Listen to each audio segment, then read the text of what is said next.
करीब 8 साल के एक लड़के की नज़र जब अपने पिताजी पर पड़ती है, तब वो माँ के पास जाता है और जाकर कहता है कि माँ देखो तो पिताजी कैसे पड़े हुए हैं।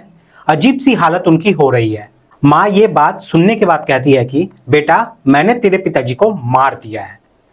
ये बात सुनने के बाद लड़का एकदम से आश्चर्य से अपनी माँ को देखने लगता है और पूछता है कि क्यों मार दिया तुमने। माँ कहती है कि बेटा रात उसके हाथ में एक सरिया था, एक लोहे का हथियार था। उस सरिया से वो तुम्हें मारना चाहता था, तुम्हारी बहन को मारना चाहता था और मुझे भी मारना चाहता था। यदि मैं तुम्हारे पापा को नहीं मारती तो वो सबको मार देते। ये बात सुनने के बाद वो 8 साल का लड़का एकदम शांत हो जाता है।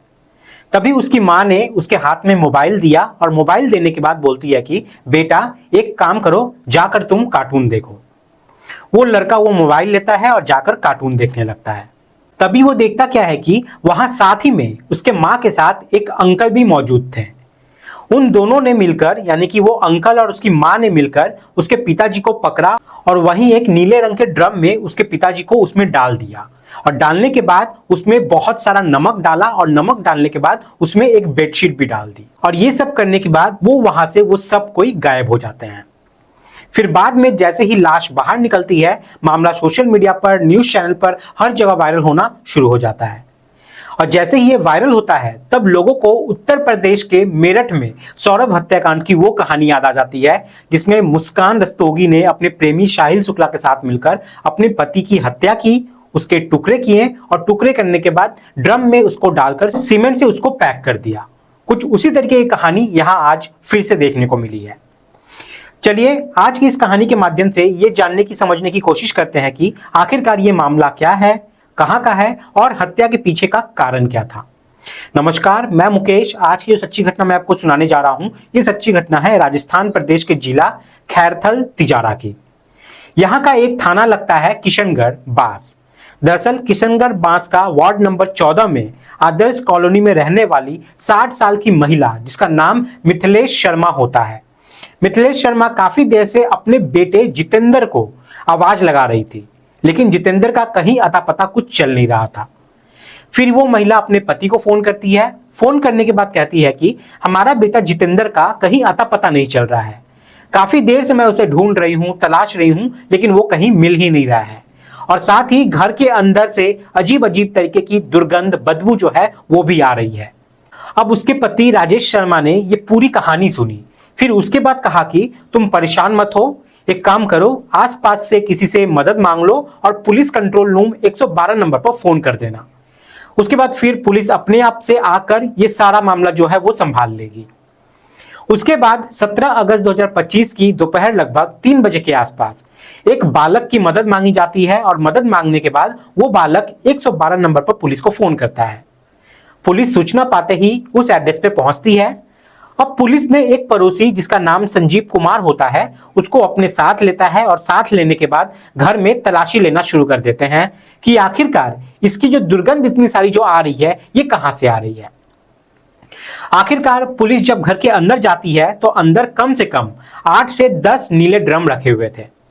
उनको चेक किया जाता है लेकिन उसमें कुछ भी नहीं मिलता। फिर पुलिस ढूंढते ढूंढते जब छत पर पहुंच जाती है तो वहां पर एक नीले रंग का ड्रम रखा हुआ था, जिसे देखते ही समझ में आ गया था कि दुर्गंध जो थी वो उसी ड्रम से आ रही थी। अब पुलिस वालों ने उस पड़ोसी संजीव कुमार से कहा कि जाकर देखो कि क्या है उसमें। अब जब संजीव कुमार ने उसके अंदर जाकर देखा तो देखता क्या है कि एक बेडशीट रखी हुई है। वो उस बेडशीट को खींचता है तो बेडशीट निकालने के बाद देखता क्या है कि उसके अंदर एक लाश पड़ी हुई थी। अब पुलिस लाश को देखती है तो पूछती है कि लाश किसकी है। बताया जाता है कि साहब ये लाश तो इस घर के अंदर रहने वाले एक किराएदार की है, जिसका उम्र 36 साल के आसपास था, नाम जिसका हंस राम होता है। फिर पता चलता है कि हंस राम उत्तर प्रदेश के जिला शाहजहांपुर का रहने वाला होता है। पुलिस ने उसके परिवार को सूचना दी। माँ उर्मिला देवी, बहन बिमला, भाई गौतम और गांव का एक डॉक्टर होता है। जैसे ही सूचना मिलती है तो वो सीधा उस जगह पर पहुंच जाते हैं। अब जब वो वहां पे पहुंचते हैं तो उसके घर वाले जो होते हैं वो कहते हैं कि हंस राम की एक पत्नी भी है, जिसका नाम लक्ष्मी देवी है। उसका एक 8 साल का बेटा भी है और 2 बेटी है, एक 6 साल की और एक 6 महीने की। लेकिन वो सब कहाँ है, वो दिखाई क्यों नहीं दे रहा है। साथ ही जो उस घर का मकान मालिक का बेटा है, जिसकी उम्र लगभग 36 साल के आसपास है, जिसका नाम जितेंद्र कुमार है, वो भी वहां से गायब था। उसका भी कोई अता पता नहीं था। अब जैसे ही ये बात आती है, उसके बाद फिर पुलिस इस मामले की जांच पड़ताल में जुट जाती है और जो शव था उसको कब्जे में लेकर पोस्टमार्टम के लिए भेज दिया जाता है। अब पूछताछ में जो हंस राम का जो भाई था गौतम, उससे कुछ जानकारी जुटाने की कोशिश की जा रही थी। तो उसने कहा कि साहब, लगभग 12 साल पुरानी एक बात है। उत्तर प्रदेश में एक गांव लगता है विजयनगर। विजयनगर की रहने वाली लक्ष्मी से उसके भाई की शादी हुई थी और उसको धीरे धीरे करके 3 बच्चा पैदा होते हैं। फिर वो अपनी पत्नी, अपने बच्चे को लेकर सीधा दिल्ली पहुंच जाता है और फिर दिल्ली से वो सीधा पहुंच जाता है राजस्थान। राजस्थान के अलग अलग भट्टों पर रहकर वो काम करना, धंधा करना शुरू कर देता है। करीब अब से 15 से 20 दिन पहले उसकी भाई से बातचीत भी हुई थी। उसने कहा था कि मैं रक्षाबंधन के पर्व पर आऊंगा, लेकिन रक्षाबंधन के पर्व पर वो आता नहीं है।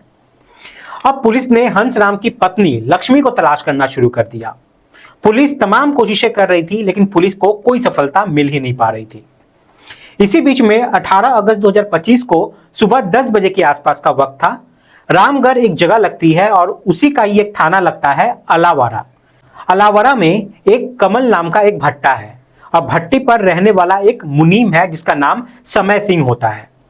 समय सिंह वही नजदीकी पुलिस स्टेशन पर फोन करता है और कहता है कि साहब, आज सुबह 10 बजे के आसपास की बात है। जब मैं सुबह अखबार पढ़ रहा था तो अखबार में मैंने एक नीले रंग की ड्रम की खबर सुनी है। साथ ही 3 बच्चे हैं, एक महिला है और एक पुरुष है जो कि गायब है। ऐसा ही एक महिला जिसके साथ 3 बच्चे थे और एक पुरुष जो कि उस महिला के साथ था, वो सब उसके भट्टे पे आते हैं और आकर कहते हैं कि मुझे काम चाहिए। फिर मैंने उन लोगों से आधार कार्ड मांगा और कहा कि अपना आधार कार्ड दो तो मैं तुम्हें काम जरूर दूंगा। लेकिन जब वो आधार कार्ड मांगने की बात आती है तब वो आधार कार्ड नहीं देते, बल्कि वहां से वो भाग जाते हैं।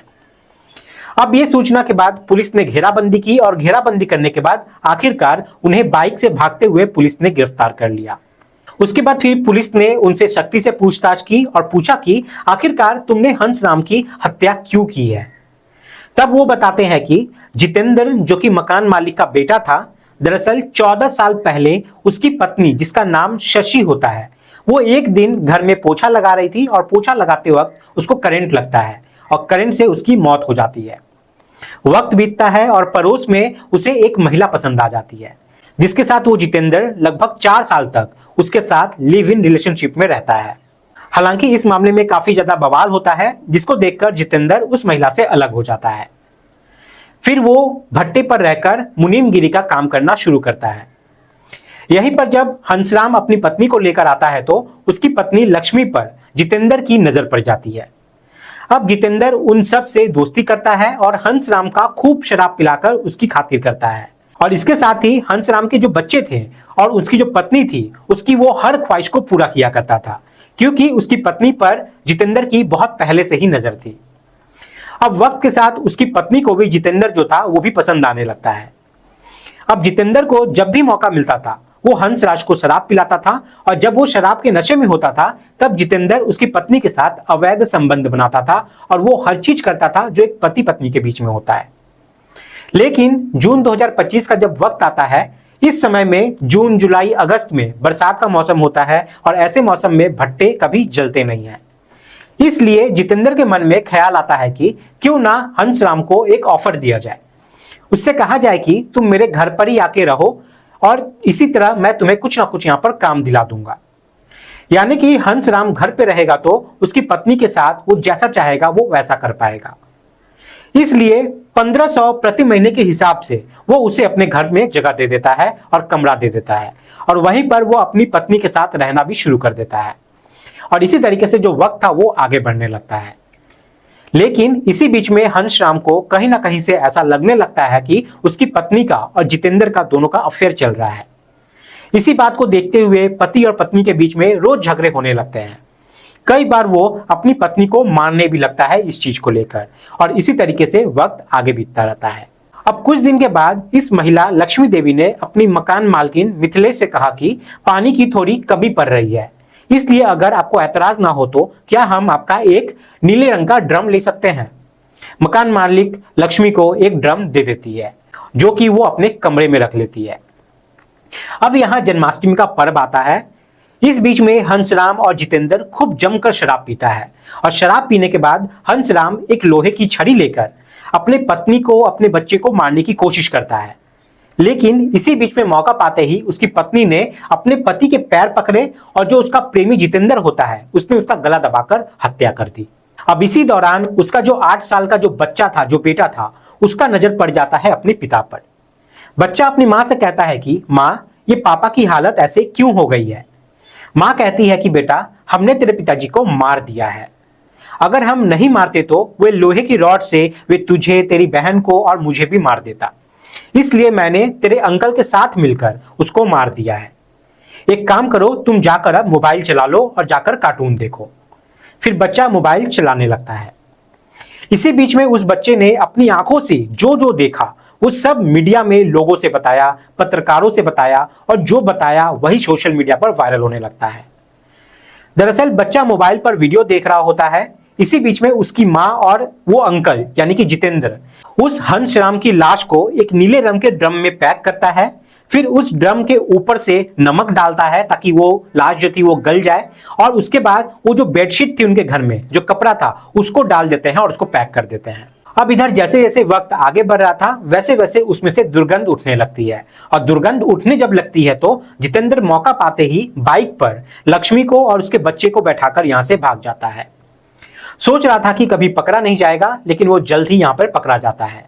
और जैसे ही इस घटनाक्रम का खुलासा होता है तो लोगों को उत्तर प्रदेश के मेरठ की मुस्कान रस्तोगी, जो अपने पति सौरभ की हत्या कर देती है अपने प्रेमी के साथ मिलकर, और उस लाश के 13 टुकड़े करते हैं, और टुकड़े करने के बाद उसको सीमेंट से पैक कर देते हैं नीले ड्रम में।